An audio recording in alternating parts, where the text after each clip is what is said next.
Hello bosku, jangan lupa like dan subscribe secara gratis Jack, terima kasih. Pemain tak lengkap jadi alasan Persija keok dari PSIS. Persija PSIS Semarang. Persija harus mengakui keunggulan PSIS Semarang, dan Thomas Doll mengatakan kekurangan pemain jadi sebab. Meski punya banyak peluang, Macan Kemayoran tidak bisa memaksimalkannya menjadi gol. Akhirnya, mereka terhukum oleh gol PSIS. Thomas Doll menyebut bahwa kegagalan Persija dalam memaksimalkan peluang jadi salah satu sebab timnya harus ikhlas dengan hasil 2-0. Pertandingan ini bukan hasil yang kami inginkan. Kami pun akan introspeksi diri karena belum bisa maksimal di pertandingan ini. Pastinya kami akan bangkit kembali, ucap pelatih Persija itu.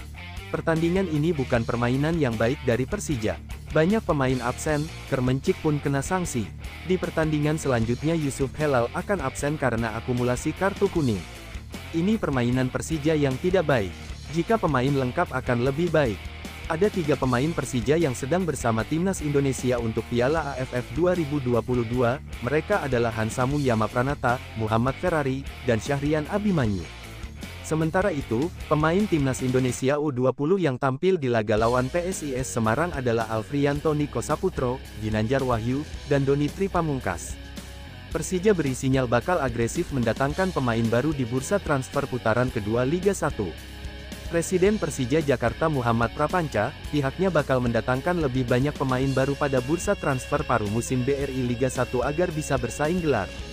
Rencana mendatangkan banyak pemain baru adalah untuk menambah kekuatan baru. Pada putaran kedua mereka membuat terobosan-terobosan yang tujuannya melengkapi dan menutup celah-celah di putaran pertama.